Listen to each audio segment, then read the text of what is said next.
The night was freezing. Snow fell heavily as red and blue. Police lights flashed against the wet ground. Caleb Harris knelt on the cold pavement, his hands locked in metal handcuffs behind his back. His 7-year-old daughter, Mia, stood nearby, sobbing and clinging to his old work jacket. Officer Natalie Brooks stood over him, her voice as cold as the winter air. She had received a call about a troublemaker at the local market. To her, Caleb looked like a typical suspect wearing a stained maintenance uniform, exhausted and silent. As Natalie reached down to search him, she pulled up his sleeve. There, in bold black ink, was a tattoo.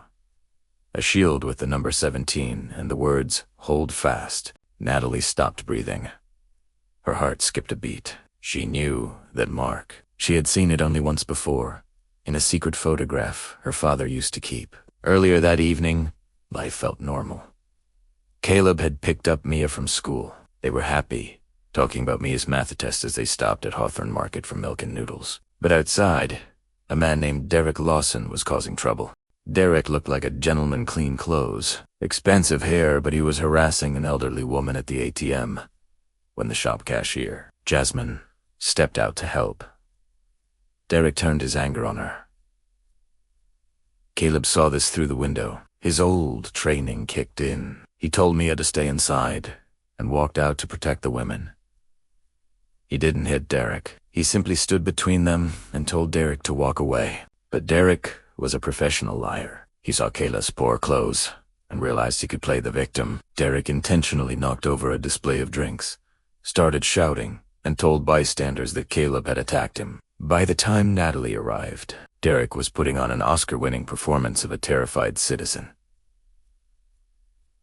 Natalie had been trained to follow procedure. She saw the spilled drinks, the respectable Derek, and the rough Caleb.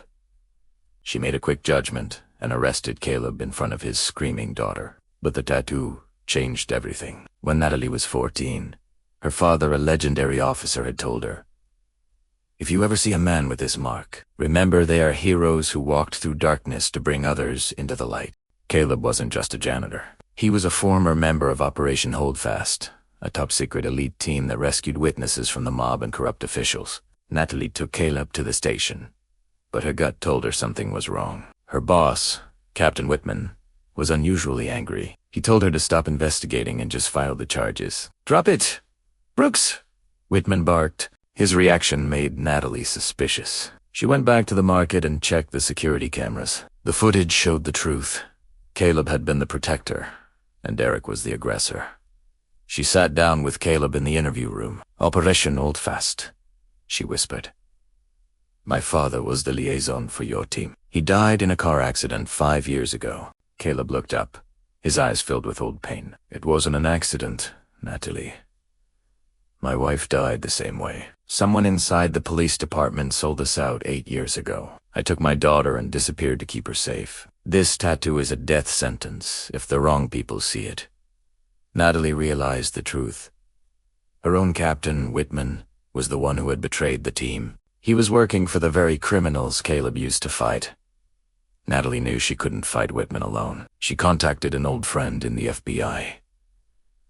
Together, they set a trap. Natalie met Derek Lawson in a dark parking garage, wearing a hidden wire. She pretended that Caleb wanted to make a deal. Derek, thinking he had won, started bragging. He admitted that Captain Whitman was on the payroll and that they had used Derek to provoke Caleb so they could find him. "The guy should have stayed invisible," Derek laughed. "His wife died because she didn't know when to keep her mouth shut." As soon as he said it, FBI agents swarmed the garage. Derek was arrested. Simultaneously, federal agents walked into the police station and handcuffed Captain Whitman at his desk. The man who had spent years destroying heroes was finally going to jail. Caleb was released immediately. The city issued a public apology. The janitor was finally recognized as a hero. A week later, Natalie visited Caleb and Mia at their apartment. She knelt down to Mia's level. "I'm sorry, Mia. I was supposed to protect you, but I made a mistake." Mia looked at her seriously. "My daddy says everyone makes mistakes, but good people fix them." Natalie felt tears in her eyes. She offered Caleb a new job, a community safety coordinator where he could help families in trouble. Months later, the snow was falling again, but this time it felt peaceful. Kaylin walked Mia home from her new school. They passed a park where families were laughing and skating. Natalie joined them, no longer a suspicious cop, but a true friend. Caleb's sleeve moved up slightly, showing the tattoo. Hold fast. He had held fast through the war, through the loss of his wife, and through the years of hiding. Now, he didn't have to hide anymore. He had found justice, and his daughter finally felt safe. Never judge a person by their clothes or their silence. Sometimes, the person you think is a nobody is the only one brave enough to save everybody. Thank you for watching the story of Caleb and Mia. It reminds us that truth always finds a way to the light, no matter how deep it is buried. If you believe that heroes exist in the most unexpected places, hit the like button. Don't forget to subscribe to Secret Stories for more emotional journeys like this one. Your support helps us tell the stories that matter. See you in the next one.